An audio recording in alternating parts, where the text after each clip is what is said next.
Donc, on continue ce matin. Quand j'ai commencé Philémon, je pensais que je ferais ça dans un matin. Mais là, c'est mon 3e. Et je suis bien heureux. Je suis bien heureux de continuer.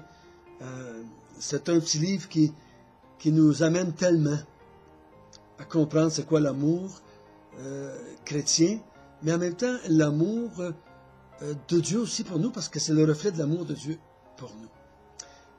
Commençons par la prière.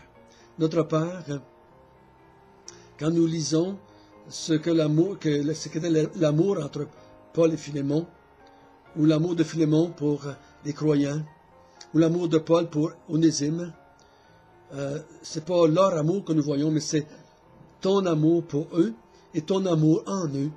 Donc, on découvre en même temps l'amour que tu as pour nous, tes enfants. D'ailleurs, aide-nous à aimer comme tu nous as aimés. Aide-nous à aimer non pas comme le monde aime, mais comme avec l'amour que tu nous as donné dans nos cœurs, par la puissance du Saint-Esprit. Guide-nous, encore une fois ce matin, dans ces moments. Au nom de Jésus, Amen. Donc, je résume.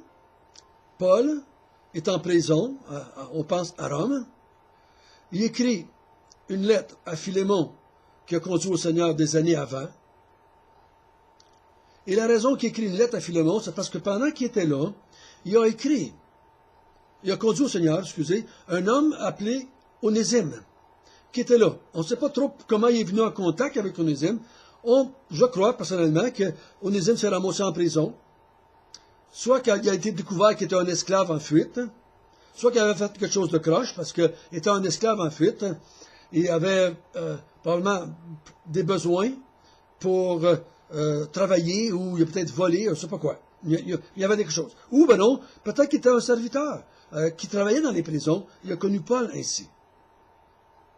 Donc Paul est un bel exemple pour nous de quelqu'un qui, dans les moments difficiles de la vie, il n'est pas aigri contre Dieu, mais il continue à parler de son bien-aimé Sauveur pendant qu'il est en prison. On l'a vu faire des actes des apôtres à multiples reprises. Et donc, il va demander à Philémon de recevoir Onésime. Ça nous paraît facile, mais c'est pas si facile que ça.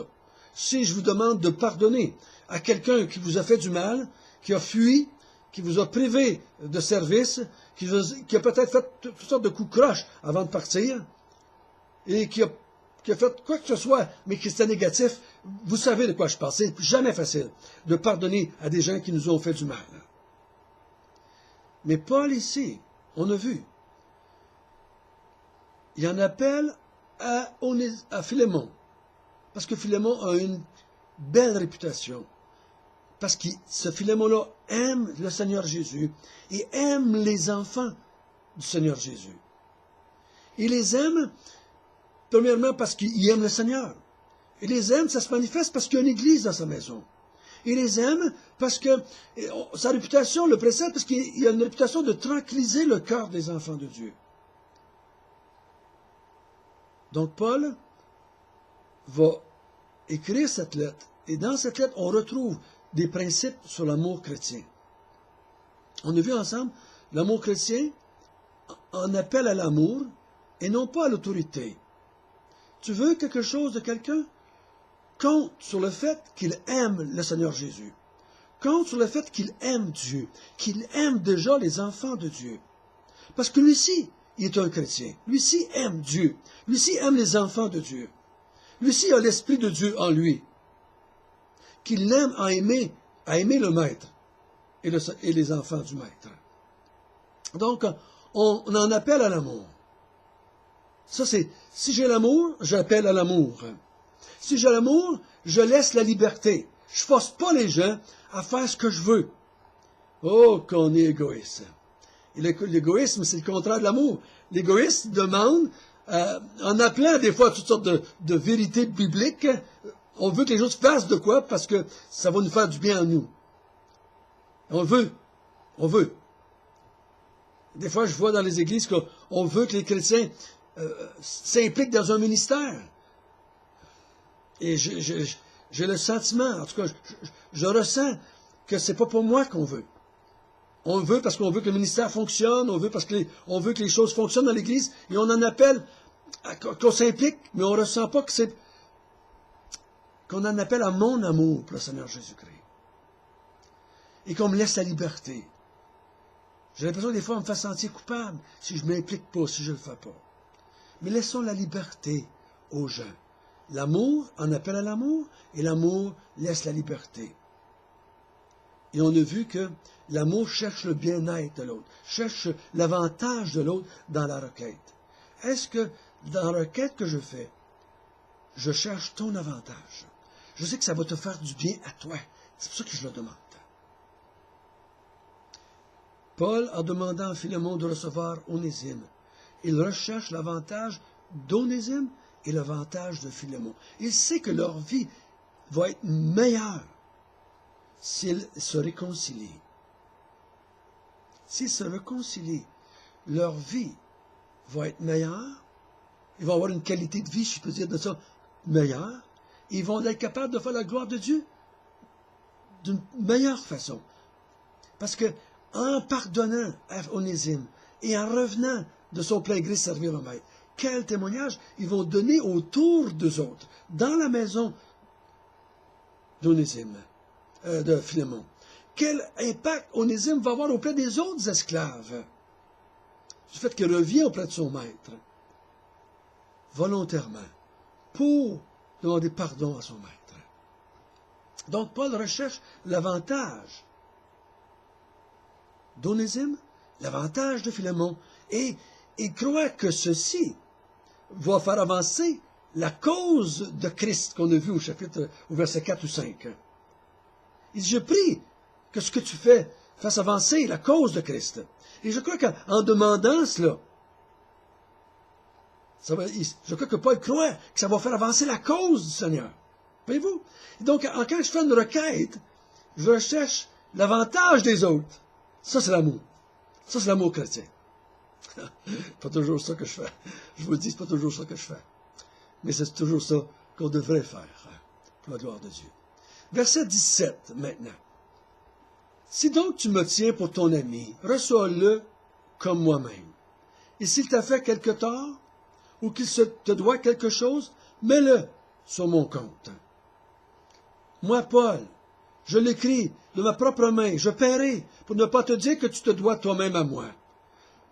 Oui, frère, que j'obtienne de toi cet avantage dans le Seigneur. Tranquillise mon cœur en Christ. C'est en comptant sur ton obéissance que je t'écris, sachant que tu feras même au-delà de ce que je te dis. En même temps, prépare-moi un logement, car j'espère vous être rendu grâce à vos prières. Épaphras, mon compagnon de captivité en Jésus-Christ, te salue, ainsi que Marc, Aristarque et Démas, Luc, mes compagnons d'œuvre. Que la grâce de notre Seigneur Jésus-Christ soit avec votre esprit.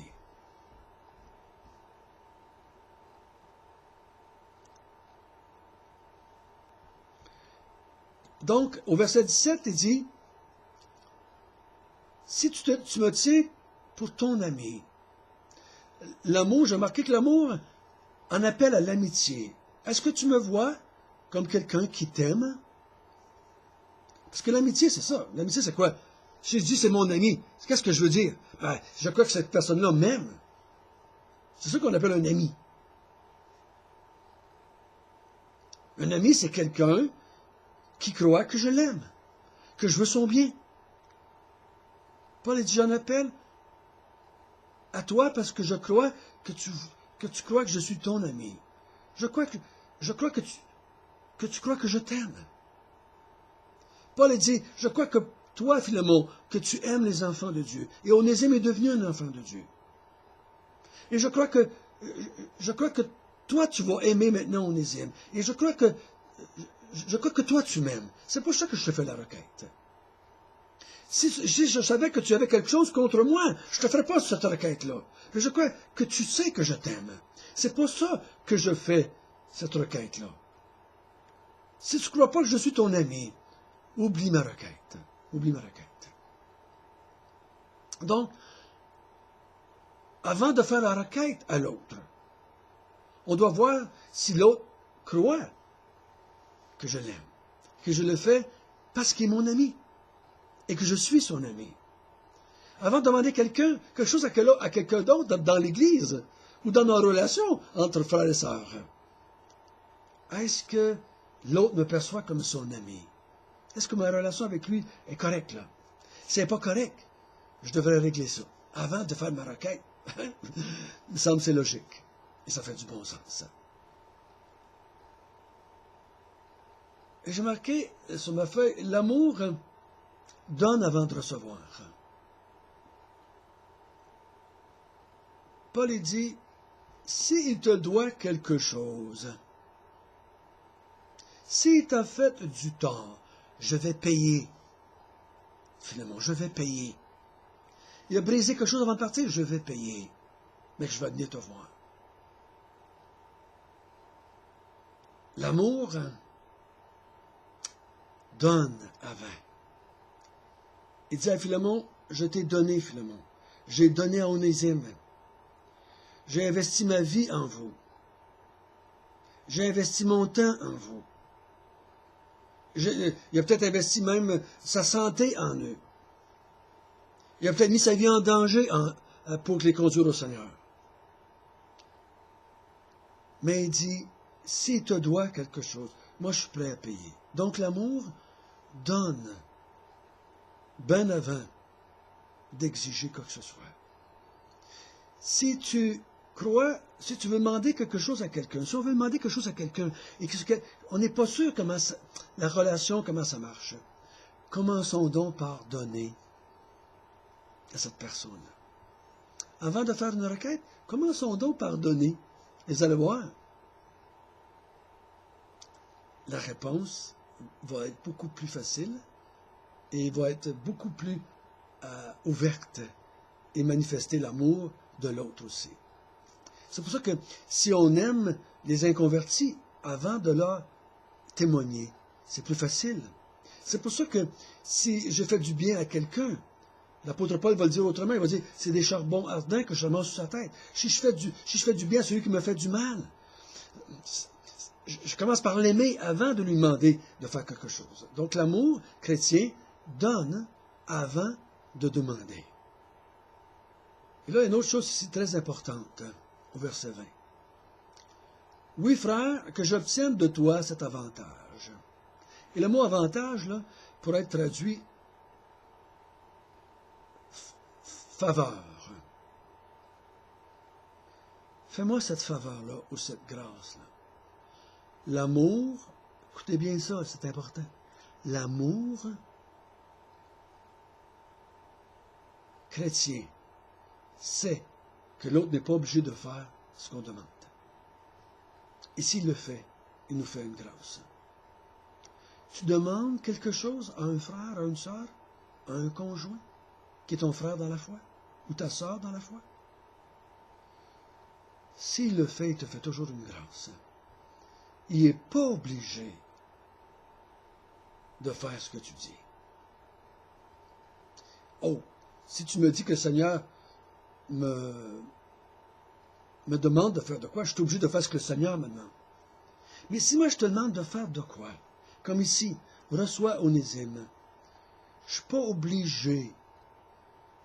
Je sais que je ne veux pas que ce soit que tu sentes que je t'oblige. Si tu ne le fais pas, je vais être heureux. Si tu ne me le renvoies pas, Onésime, je vais être heureux quand même. C'est une faveur que je te demande. Une faveur, c'est pas obligé. L'amour n'exige pas.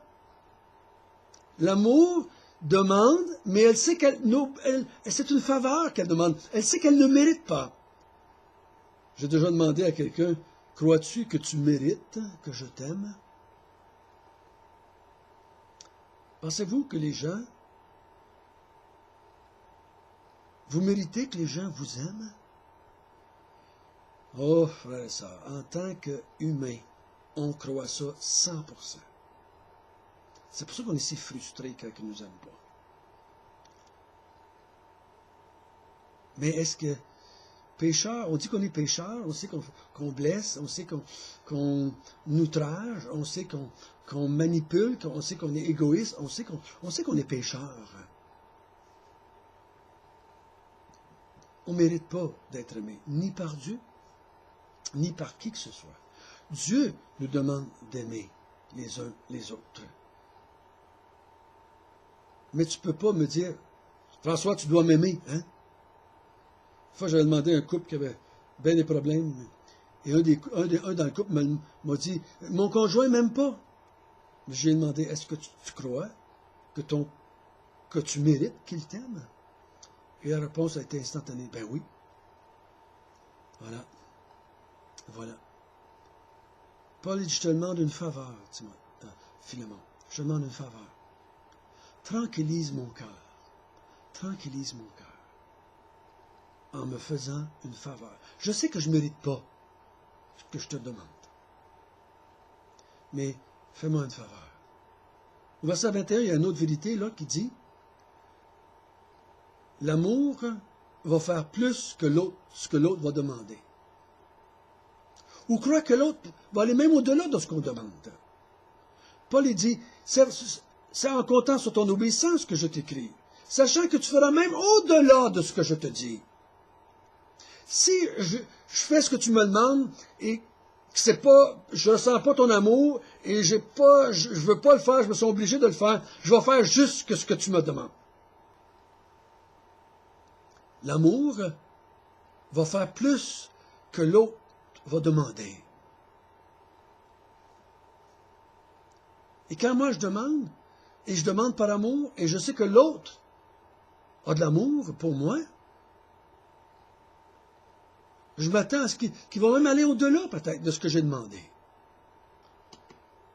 Et en dernier point, l'amour prie. Paul il demande à Philémon, prends-moi un logement. Je pense que on ne peut pas avoir une conviction profonde si Paul savait que bientôt, il y avait déjà une date de fixée, il était sûr, on lui avait dit qu'il partirait, mais, ou non, s'il y a juste, il espère, mais s'il ne sera pas sûr, il ne demandera pas de préparer un logement. Pourquoi préparer un logement si tu n'es même pas sûr de partir? Mais je crois qu'il est assez sûr pour demander, prépare-moi un logement. Je crois que je vais être relâché grâce à vos prières. Paul sait que l'Église et Philémon prient pour lui. L'amour prie. Si tu aimes quelqu'un, tu vas prier. L'amour, la prière, est, je dirais, une des plus grandes manifestations de l'amour que j'ai pour quelqu'un. L'amour, là, ça va être la Saint-Valentin, dans pas grand temps, et les gens vont essayer de se manifester de l'amour.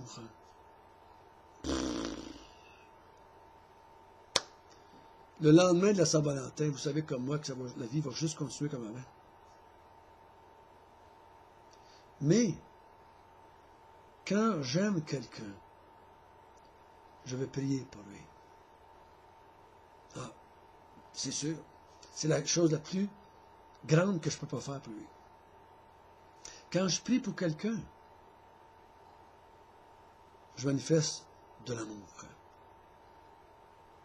Paul dit, Philémon, je sais que toi et l'Église, vous priez pour moi. Et j'espère que je vais être libéré. Donc, préparez-moi un logement. Je m'en viens bientôt. Je m'en viens bientôt. Prions les uns pour les autres dans l'Église. Prions. Quand nous sommes au courant de ce que les autres vivent, prions les uns pour les autres. Il serait assez dur de dire j'aime les frères et sœurs, mais je ne prie pas pour les frères et sœurs. L'amour chrétien est bien différent de l'amour du monde.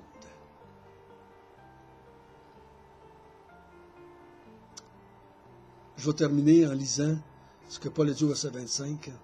Mes frères et sœurs, que la grâce de notre Seigneur Jésus-Christ soit avec votre esprit. Notre Père du ciel, Merci de nous avoir donné quelques enseignements, quelques principes qui nous donnent de comprendre mieux c'est quoi l'amour. D'abord, ce que ton amour est pour nous, ce que notre amour à nous est pour ceux qui nous entourent. Et aussi de croire que les autres qui sont autour de nous, qui sont aussi tes enfants, vont nous aimer avec ce genre d'amour-là. On va s'attendre qu'ils vont agir de même, et les autres, ils vont s'attendre que nous, on va agir de même envers eux.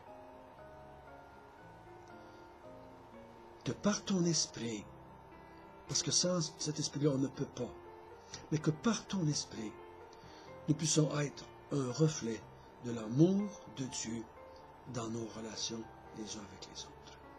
Amen.